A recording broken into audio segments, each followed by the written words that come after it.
Siphethe inkosi yamagcokama uSicebe wakwaDlamini ngiyakhumbula ukuthi insizwe sematheni kakhulu kulezi insuku shemfo kaDlamini Angibekela futhi ngibekela nababukela emakhaya ubengelayo Sicebe kaDlamini emachonweni kaGombe esigabeni siphathisa kathi ngamanzi. Awucabanga indaba ezitha Nkosi yesizwe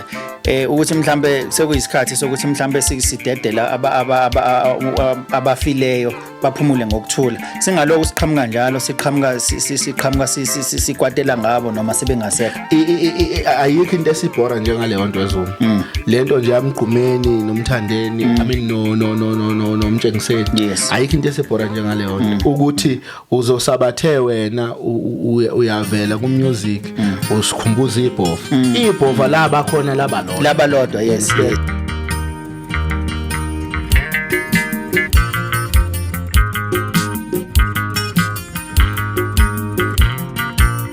mabandla kamjona kandaba nina benkashana kamenzi yaphuza umlaza ngameva nina besilo qho saphinda sahlangana asiphinde ke sibambane asimnqake simbingelele sinamukele ohleleni lethu olumnandi kakhulu oluyingqayizi vele lapho sithi khona emgedeni podcast gama lami uTK Zuma into enhlaka msholozi ngane sembende isiqonqo senzizwa zidla igudu makubhlungu jiji jwayaqhunqa inzinga msholozi kathi kwenze njani emini libalela abantu bebuka ngihambi ngedwa khaba nesigoloze simehla bovu ngihamba nomngetho ngihamba nokugcwensa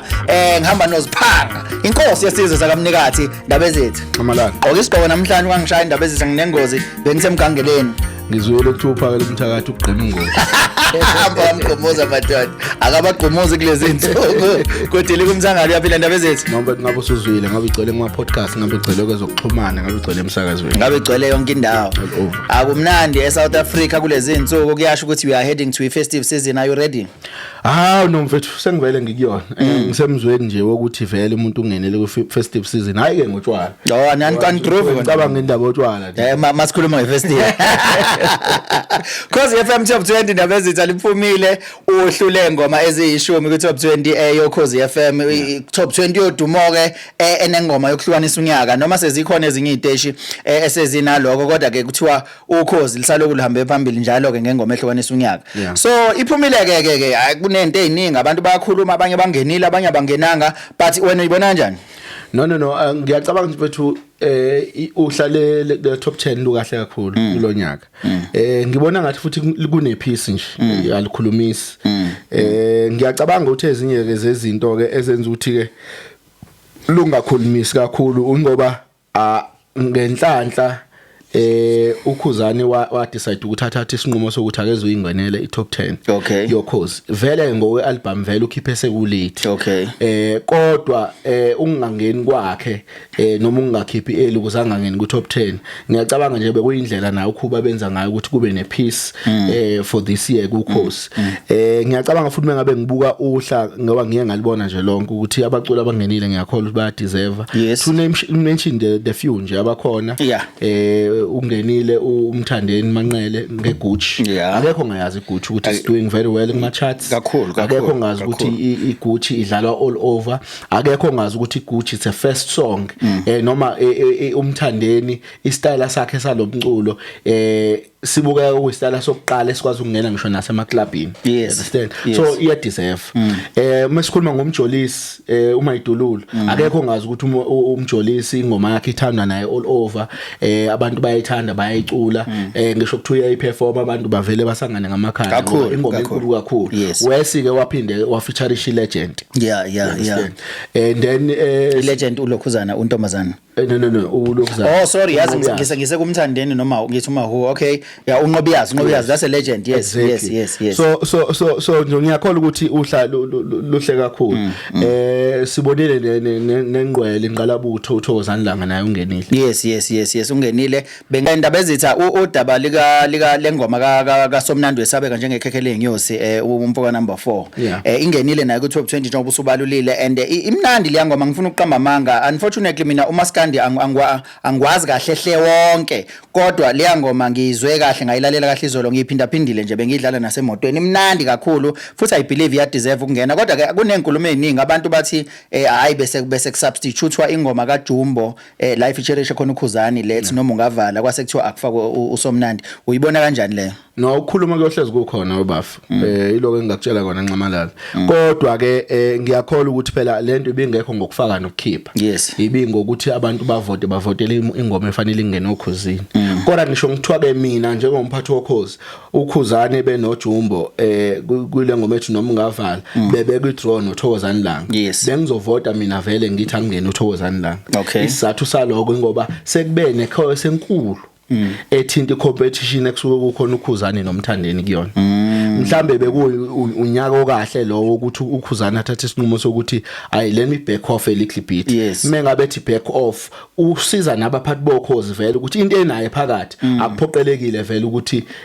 bazixake ngayo even ngisho kuthiwa bayibona ithi benza kahle ngokuvotela but uyena wathatha isinqumo sokuthi yena angeke azayingene le competition I do understand ukuthi ingoma kaJumbo kodwa inoKhuzani and futhi ukuba ingenile vele bekuzoba nezinkulumo eziningi bezizoke zikhulunywa online engingacabangi ukuthi kilento abaphathi bokhozi abebeyidinga kulonyaka mhlawumbe isikhathi sokuthi nabo balungise benze okungcono ukuze bangaloke betrenda ngezinto ezinegative njalo ezokuxhumana ngizwa kahle indaba eziza kwezingeke zengoma engenile it's not only about uMaskandi kuphela zikhona ezinye ingoma engenile bangenile oLokhuzana obani uMalungelo uMalungelo kunengoma kaMalungelo ethi kancane kancane uyavela idlalile leyo ngoma kwaphinde kwangena lethi skuta baba hoza ezinye zengoma njena ezinana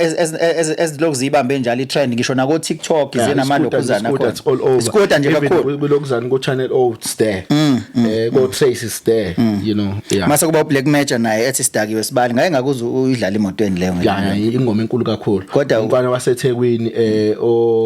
one talent bethu was doing very well bathi ungaphasi kwa Master KG kodwa kuhlala eThekwini yes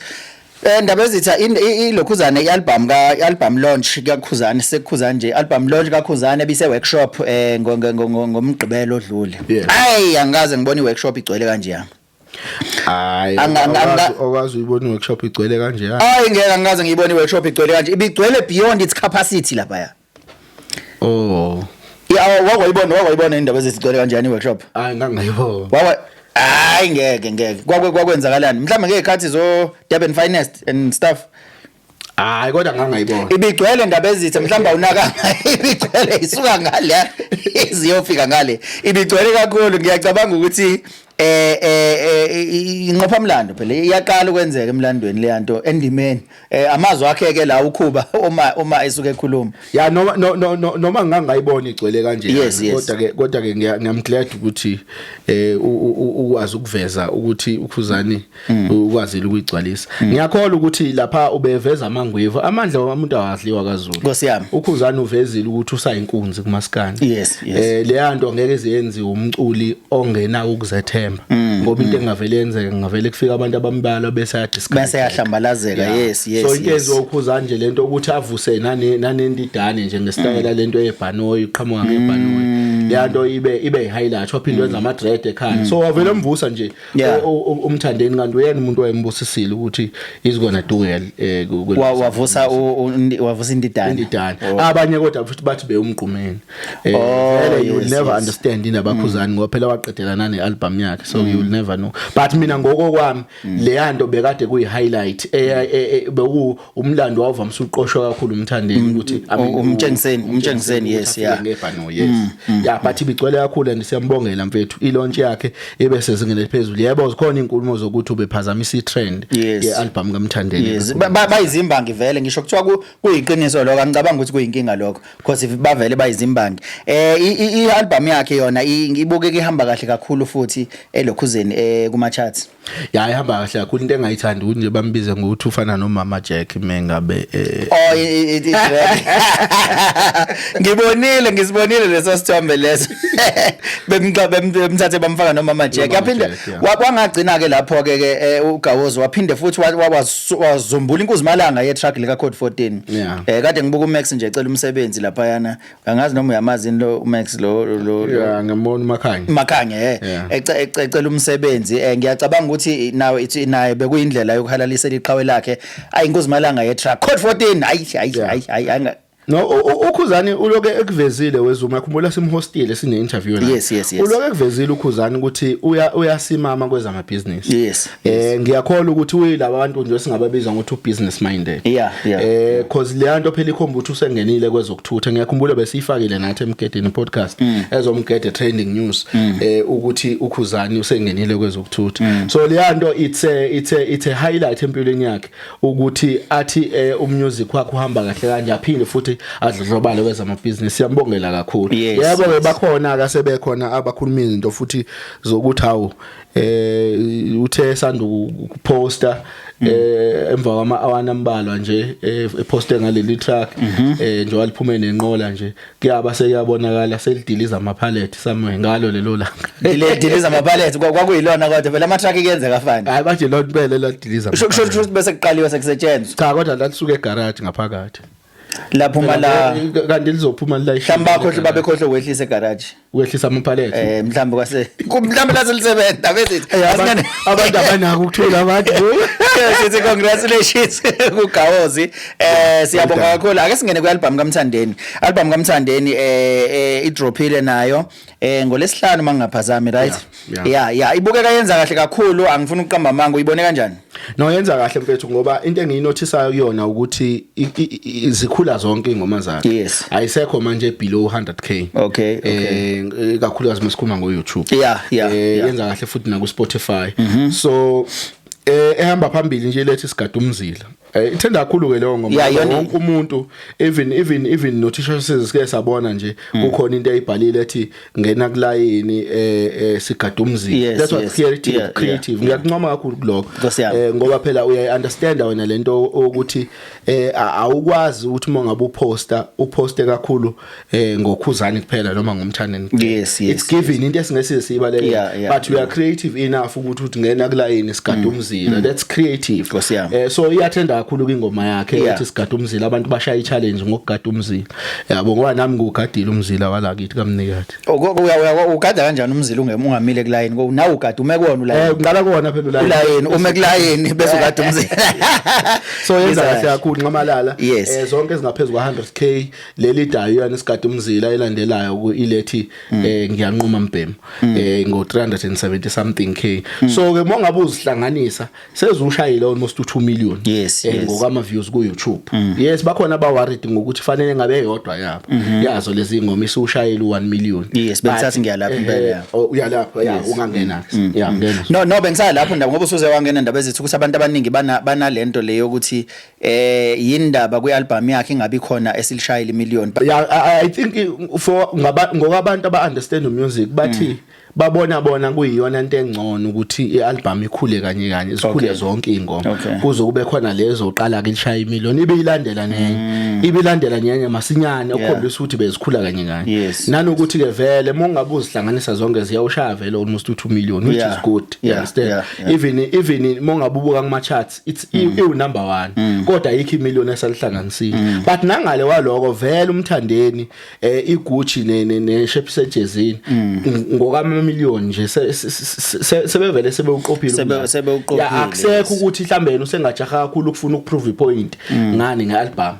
ingakho futhi ingoma iGucci neShepsejezi nengayifakanga kwelokuzani kwealbum ngoba into ebezokwenzeka lama single mengabe ukubangenile la bezophazamisa indlela yokukhula ngayo iGucci nangendlela ekhula ngayo iShepsejezi vele yena usewashayila amamillion okwa album bese ukuthi nje akhipha umsebenzi wakhe walonyaka ukuthi abantu babone izithukuthuku zakhe ukuthi zihambe zafika up so I think umsebenzi wakhe ube muhle kakhulu I know that's wonderful sibele kumasathi mandaba ezise South African Traditional Music Awards or Achievement Awards bese abekuphi this time bengekho ke mina this time ngagcina kuba khona nje ese Sun Coast abekhona la eThekwini eThekwini that's wonderful no uhlangothini lamaskandi ngibone nje ugatsheni igagu la sophongolo liphume nayiphi konje lona Best Maskandi Group kuma podcast bekade kuqhathwe Inhlaka Production ku traditional podcast Inhlaka Production uZoso News Select Africa TV Perfect TV bese kuba iAmber Films. So iAmber Films ikiyona egcina iwinile ke kuma traditional podcast. Okay, bakhala ngaphansi ezinozo madoda. Ngangimbhekile ke na ke indlela akade campaign ekhankasa ngakhona ngangimbhekile impela. Ya nambe ube umunye wama productions abangiwabhekile nenhlaka production. Yes. Kodwa ke I think ke kushuthi abantu ke phela bagcine bevotela ke iAmber Films singasho ukuthi iyadeserve kona yebo angifuni uqamba manga bengiqala ukuzwa ngayo mina bengingayazi okay kodwa ngitheme ngabe iseyiwinile sengiyilandela usuyibheka ngiyibheka ngathola oh no bagxile kakhulu bona on the traditional dance or performance because into abayenza bona bafocus kakhulu mhlambe ingane emeziye emhlangeni benza show bayishoot insizwa mezishaya indlamu ziye kuma ground koshawa ingoma ibagxile kakhulu kulokho so abafani ncamashini enhlaka production nozoso ukuthi noma bekwenza nabo ukattend imicimbi kodwa futhi babuye futhi bakhave mhlambe nanezinto eziyama trending news njalo so awucabanga indaba ezitha Nkosi yesizwe ukuthi mhlambe sekuyisikhathi sokuthi mhlambe sisidedela abafileyo baphumule ngokuthula singaloko siqhamuka njalo siqhamuka sikwatela ngabo noma sebengasekho ayikho into esibhora njengale nto ezuma lento nje yamgqumeni nomthandeni I mean nomtshengiseni ayikho into esibhora njengale nto ukuthi uzosabathe wena uyavela ku music usikhumbuza ibhova laba khona laba lodwa yes lento ifana ne-radio uLinda Sibiya uyedwa uma uzolingisa uLinda Sibiya uma usakaza upromoter ilegacy kaLinda Sibiya wena kodwa ngikuza uye ndawo yani seliyafana na ku music yes bakhona abaphumelelile kodwa uyedwa umgqumeni so le kamgqumeni I think vele it's about time ukuthi fanele basinikeze ipiece manje ngendaba umgqumeni umuntu kulungileke wafika endimeni sabona bawuthatha ushuni wakhe abawuthatha wabasebenzela nomtshengiseni ngokunjalo noma bengebaningi umtshengiseni bawuthatha ushuni wakhe baphumelela abanye nakumjikjelo kodwa njake babayeke in peace baphumule in peace njalo umgqumeni this njalo ngisho umuntu eanalyze umaskandi kwezokuxhumana uzobhova akwenzeka kubanga khona ngolomdani yayenza ukuthi I know asike sikhulume ngezinto ezenzeka manje ake sikhulume ngayo umuntu ngoba umuntu nomuntu ukhumbuza uLinda Sibiya wayejaha uyazi mangikhuluma ngoLinda Sibiya ngizwe ivoice yami ngathi ufuna ukubhekana ungombuza uLinda Sibiya wayekhuluma ukuthi wonke umuntu unique wonke umuntu uye ayikho into ebaleke njengokuba uwena ngoba mawuwe kuvela lento le abantu abangayazi uthini ngengane zoqhawelami ezoqhawe ingane mhlambe zabo abafi mhlambe lokho iqhamuka njalo kodwa ubone ukuthi akuvumi kodwa siloku ziqhubeka ziphusha ilegacy zithi ngomntwana kaSibanibani ngomntwana kaSibanibani labo befanele bafocus esikoleni nje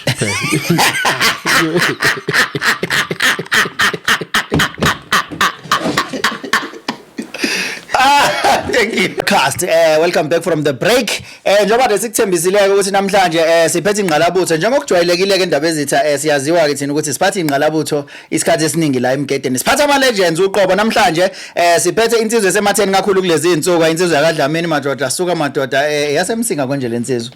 Le nsizwe enenswebi yethu kubona ukuthi kuthiwa sinenswebi inyane encane. Hayi kusafanele ke uDlamini achaze kahle. Kushuthi uyabukeka phela manje. Hayi insizwe ehlelekile impela. Siphethe inkosi yamagcokama uSicebi wakadlamini niyakhumbula ukuthi insizwe esematheni kakhulu kulezi insuku nje angingakhulumi mina kakhulu Shamfu kaDlamini angibekela futhi ngibekela lababukela emakhaya ubengelayo uSicebanda phinde msenge emachonweni kaTope esigabeni sibhathisa kathi ngamanzi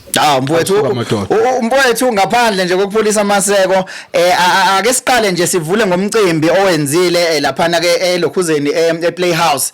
ngempela sonto esiphuma kuyona abantu abawuvala umlomo performance ebelaphana ibisezingeni lomhlaba mfowethu ake siqale ngawe nje kuthini ukuphawula kwakho mayelana nale yandumezulu yenqopha mlando engakaya sijabulile kakhulu nje kwenzeke ngendlela nathi basingalindele ngayo ngoba sayiqala nje lento kodwa ke sasingena isithoba sokuthi ngempela iyohamba kahle le ndlela ehambe kahle ngayo okusithuma ukuthi kumele sibonge kakhulu kubantu abawazile ukuthi besisupport ngempela bathenga amathikiti baphinde baphuma nje ngobuningi beze emcimbini bazoseseka kwabamnandi ngale ndlela kubemnandi ngayo esifika ukuthi ngathi ungaqhubeka ngoba njengoba sesiqalile nje ngayiqalela khona ukuthi